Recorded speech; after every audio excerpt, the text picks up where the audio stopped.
It's always a sad day to wake up to an announcement that an MMO that you have enjoyed, an MMO that you've spent years not only playing on and off, but also advertising on your channel, is shutting down. MMOs come and go. It comes with the territory. They're not like traditional games. People don't just play them, complete them, and then move on to the next big thing. Instead, players play an MMO, and then they continue playing them indefinitely until one of two different things happens. They either get bored with the repetitious nature of the MMO, or there's nobody left playing it. Unfortunately, the latter holds true for KRITIKA Reboot, as it was just confirmed by the developers that the game will be shutting down next month. This is actually kind of surreal. I have been covering KRITIKA since before it was released in the West. I think I was probably one of, if not the only MMO YouTuber actually dedicating time and resources to the game in any form 4 years ago. My last video on KRITIKA Reboot was actually from only 4 months ago as well, and now they're announcing the closure of the game permanently. The announcement can be found on both their official website and their Steam page, and reads as follows. Announcement about closing KRITIKA Reboot.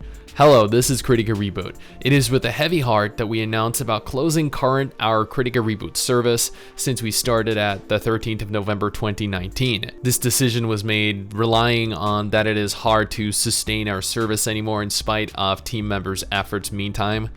And I will preface this and note that this is very broken English, and that is because these developers, this publisher, is not a Western company. They are in fact a South Korean company, so this is to be expected. Our schedule for proceeding the closing will be from January the 12th, which was yesterday, stop selling all cash points. Then on February 16th, which is a Wednesday at midnight, servers will be closed and any services offering will be stopped. Most of all members of KRITIKA Reboot team appreciate to our people enjoying or enjoyed our game so far. We're sorry that this has happened. In the future, the team will try and keep more challenge to make better game to fulfill players. Sorry about this closure again, thank you so far. KRITIKA launched in North America and Europe in September 2017, with NMAS as the publisher, and it was shut down in April 2019. All-M, the developers of the game, took this as an opportunity to publish the game directly starting in November 2019, but reception for the game was far less stellar, I guess, than All-M had expected. Taking a look at the concurrent player numbers via Steam, it looks as though there are 46 people playing the game at this very moment, with a peak today of only 72 players. 2 days ago, before All-M announced the game was closing, concurrent players were sitting at approximately 140 to 150. However, as of this announcement, it seems as though what little remained of the player base has abandoned the game quite quickly. Concurrent players peaked 2 years ago at almost 4,000, but within 3 months of launching, 75% of its player base had already left. This continued over the course of the next several months, even with the addition of new classes, with the addition of new content and active development. While KRITIKA and KRITIKA Reboot, which are the same game, just FYI, were a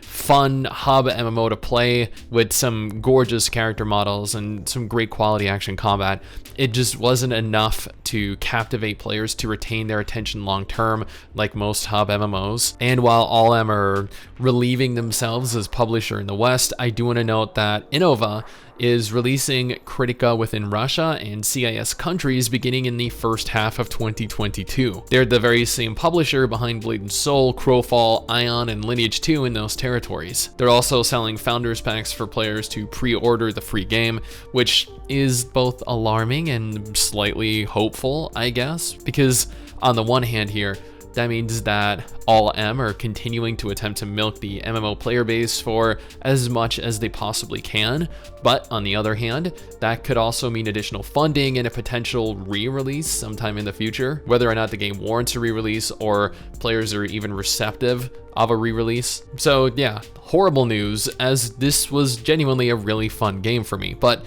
it happens. This is just another casualty, the first of probably many in 2022. And before I do end this video, I do want to state that they did confirm that they are going to try to make more challenging, better games to fulfill player expectation in the future, which means that they are going to be potentially working on new MMOs as well. Or maybe that is more them just alluding to the fact that they are going to attempt to make the game itself, Kritika, more challenging and potentially a more better game when the game re-releases as, I don't know, Kritika Unleashed. Yeah. Someday soon, I'm gonna make it.